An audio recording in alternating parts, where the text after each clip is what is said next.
Joe, hi. I mean, quite a different test match, this one, I suppose, under light pink ball. I mean, how do you think it's going to be different from the previous match, for example? Well, the ball seems to be very different for starters. It seems to stay harder for longer. I don't know whether it's the conditions here at this ground and these practice wickets, but it does seem to seam around a little bit more as well and swing conventionally for a little bit longer. So obviously, depending on the surface that we get, that could play a bit more of a factor. You have to obviously deal with the change in light throughout the day and the factor of floodlights and how that might affect the pace of the wicket, the spin of the ball. If it starts to swing a little bit more when it becomes a little bit more dewy as well, would there be a bit more nip off the surface? So there's a number of things that you have to take into consideration. We've got a very small sample size of games and experiences of playing pink ball cricket, but I think everyone does around the world. So it's just trying to factor all that in as much as you can, as best you can. Really make the most of these practice days to give yourself the best chance and go into it with as much confidence as possible. You think that the toss will be less important than it was in the first two tests? I'm sure it'll be important. It generally seems to be the case over here.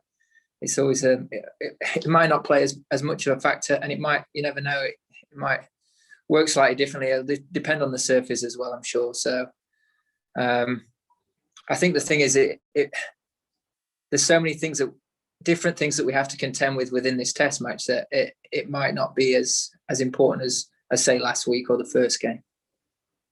Do you sense that it's going to be more straightforward batting in natural light than under floodlights? It seemed to be the case in the previous games that we've played and the previous experiences we've had, bar that first session in New Zealand. So I think it's just dealing with the changing conditions. The guys have, pretty much everyone's played a number of day-night games in white ball cricket, and albeit the crossover is generally that twilight period, guys have had to deal with that to a degree in the white ball format. I know the ball probably doesn't do as much, but it's still an experience that you can draw on when it comes to these games. So I think that's the most important thing, is you're just trying to deal with what's right in front of you, not look too far ahead, not have too many preconceived ideas about what could happen. It's right, how am I going to manage this next delivery as best possible? How can I exploit these conditions if they seem to improve when the ball's in hand? Lizzie Armand, please. Hi, Joe. Can you just give us an update on sort of how everyone is, how Zach and Jofra have come through training, and kind of how you are dealing with the disappointment from people when they're being told that they're not playing? Yeah, the two guys have trained really well. It's been great to see Jofra back bowling the last couple of days, and hopefully he'll be fit for selection coming into this game. Zach seems to be improving all the time. He's seems to be back fully practicing and somewhere near full fitness as well, which is great to see. And it is tough, when you're leaving people out. It's a very difficult thing. It's probably the hardest part of the job as captain. But we've got a very good group of guys that are very understanding of what we're trying to do. We're trying to build a squad, which in the current climate, with the amount of games that we've got, we're going to need. We have to draw upon a big squad of players throughout the next year in particular, if we're going to have success and continued success. And I think you look at the white ball format, you look at what Morgs and Trevor created over that 4-year period is strength in depth. And the reason there was continued success for that team was because that was there. And that's something that we're trying to build on and trying to do within the test team now. So there might be some short-term frustrations for players, but ultimately it's making us a better team. It's making us a stronger squad of players over hopefully the course of the next year, building into that Ashes series. And Jimmy was saying that he could see quite a lot of red soil under the grass on the pitch. Have you had a look at it today? Are you expecting spin to be a factor again in this match? I think, it's going to spin at some point for sure. It's just when. I think that's always the case when we come here. obviously we experienced it very early on in the last Test match. It might not be the case so much this time round. There is a covering of grass there, but there is, as you'd expect, some dry soil in there as well. So I'm sure spin will play a factor at some point. It's just when and how much that live grass is going to play a part throughout this game. Thank you. No problem. Paul Newman, please. Hi, Joe. I was going to ask something similar to Lizzie, actually. The only pink ball test India have played at home, I think they took all of Bangladesh's 20 wickets with seam. I was going to ask you if that was something that was in your mind, or as they won on an extreme turning surface last week, it's more likely to see something like that. Yeah, we obviously looked at that as well coming into this game. I think you look at India's seam attack, and they're probably, no disrespect to Bangladesh whatsoever, but they're probably looking at that might be their favoured way of exploiting their team. We obviously, coming off the back of last week, we've tried to draw on that experience, take that forward, and make sure that we're coming a better side from that. And you know what, you play against India in the subcontinent, you expect it to spin, you expect to have to deal with the ball turning quite drastically. So I'm sure at some point it will. And we've just got to make sure that we're in the best possible place to manage that. If it is that they go in with a similar balanced team, then we should be prepared for that. We should be mentally prepared for that, and we should have put the work in this week, which, from what I've seen, the guys have certainly done to this point. Similarly, if it's not, and it is more seam orientated, then obviously the experience of growing up in English conditions should play in our favour. And again, it's just managing those conditions as best as we can as a batting group, and simply trying to exploit them with ball in hand. And could I just confirm something? Is it right Chris Woakes is going home after this match? And if so, would that make you reluctant to play him in this match in case you have another situation that you ended up with Moeen in the last test? Yes, Chris is going home at the end of this game. In terms of selection for this test match, we will pick the side that we think is going to be best to exploit these conditions, as always. I think that's the most important thing. I don't think it should be factored in the fact that he's going home, going into the next game. I think we've got to look at how we're best going to try and win this test match. But you're still playing every test, aren't you? Me personally? Yeah. Yes. Hopefully, as long as I stay fit. Thank you. No problem. Dean Wilson, please. Hi, Joe. You touched there on Jofra being fit for selection. I mean, is Jofra still very much a case of, when he's ready to go, he gets straight back in the team, offers that point of difference, and even though maybe he didn't take a stack full of really sharp and menacing in the opening contest, so patience from him, assuming he plays. I think what we look at when we're looking at conditions and going into every game is we're trying to manage. Sorry, just knocked some colour over. We're trying to pick the side that we think is best going to exploit those conditions and balance the team best for that. And of course, what Jofra brings is something very unique, and we know that he can do things that other guys can't, and he's a very exciting prospect in that manner. So if that is the case, if he is fully fit and he's going to be able to operate 100%, then absolutely it'd be great to see him back out there playing. But we have to factor everything in when it comes to selection and make sure that we feel like we've got the right combination to tackle the surface in front of us. Chris Stokes, please. And you're going to have to make a few changes, obviously, inevitably. Oh, okay. Go ahead. Carry on, Dean. More than happy for you to carry on if you want. Carry on, Dean. Carry on. Sorry, I was just saying that inevitably you're going to have to make changes to the side, and you touched on selection a lot and how difficult that is. I just wondered how difficult it is actually sort of chopping and changing the side. I know you say that everyone's kind of bought into quad method and the rotation that's got plenty of coverage recently.